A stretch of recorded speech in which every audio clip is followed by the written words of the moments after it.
सुनो, हाँ। आज क्या खाओगे? आज मिक्स वेज बना लो। ओके। आज मेरे हस्बैंड की फरमाइश पे मैंने बनाया है शादी पार्टी स्टाइल बहुत ही आसान तरीके से ये टेस्टी मिक्स वेज।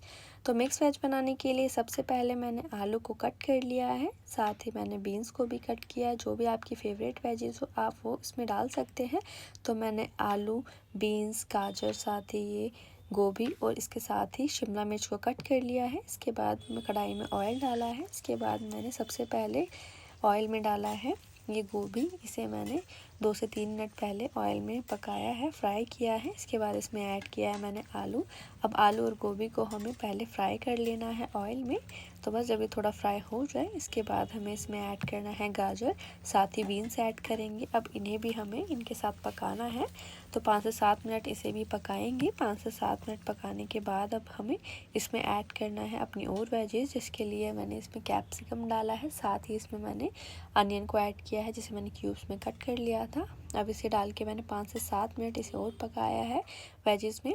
तो बस 5 से 7 मिनट पकाने के बाद इन सभी वेजिस को हमें ऑयल से निकाल लेना है। तो ये सारी वेजिस को निकाल लेंगे हम कढ़ाई में से। तो बस कढ़ाई में से निकालने के बाद अब मैंने कढ़ाई में वापस से ऑयल डाला है, साथ ही जीरा ऐड किया है। बिल्कुल फाइन चॉप करके मैंने इसमें अनियन डाला है। अनियन डालने के बाद इसे अच्छे से मिक्स कर लेंगे और हमें इसे 2 से 3 मिनट पकाना है। इसके बाद इसमें अदरक और हरी मिर्च का पेस्ट डालेंगे। इसके बाद इसे हमें लाइट ब्राउन होने तक पकाना है। तो बस इस तरीके से इसका कलर चेंज होने के बाद इसमें ऐड करेंगे हम टमाटो प्यूरी, जिसके लिए मैंने 4 से 5 टमाटर लिए थे, उसे ग्राइंड कर लिया था। इसके बाद इसमें मसाले ऐड किए हैं। नमक डाला है स्वाद अनुसार, धनिया पाउडर डाला है, हल्दी डाली है, साथ ही कश्मीरी लाल मिर्च पाउडर, किचन किंग मसाला और गरम मसाला। इन सभी मसाले को मैंने पहले पकाया है इसमें। तो बस पकाने के बाद अब इसमें मैंने थोड़ा सा पानी ऐड किया है ताकि जो है हमारे मसाले अच्छे से पक जाए। जितना अच्छे से आप मसाले को पकाएंगे उतना ही अच्छा टेस्ट आएगा इस मिक्स वेज में। तो बस ऑयल सेपरेट होने तक मैंने मसालों को पकाया है। उसके बाद मैंने दही ली है 1/3 कप, इसे अच्छे से फेंट लिया है और इसे इसमें ऐड कर लिया है। और बस इस तरीके से कंटिन्यू मैंने इसे अच्छे से मिक्स करके 5 से 7 मिनट दही को भी पकाया है मैंने मसालों में। तो बस पकाने के बाद अब हमें इसमें ऐड करना है अपनी फ्राई की हुई सारी वेजिस। तो ये सारी वेजिस हम डाल देंगे इसमें।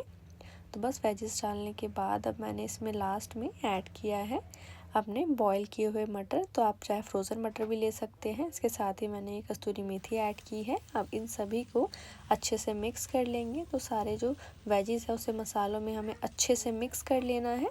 बस अच्छे से मिक्स कर लेंगे मसालों में इस तरीके से। 5 से 7 मिनट मैंने इसे पकाया था। 5 से 7 मिनट पकाने के बाद बिल्कुल रेडी है हमारी बहुत ही ज़्यादा टेस्टी शादी पार्टी स्टाइल ये मिक्स वेज। मेरे हस्बैंड को तो बहुत ही पसंद आई। आपको रेसिपी कैसी लगी ट्राई ज़रूर कीजिएगा। और ऐसे टेस्टी रेसिपीज़ के लिए चैनल को सब्सक्राइब और लाइक शेयर करना ना भूलें।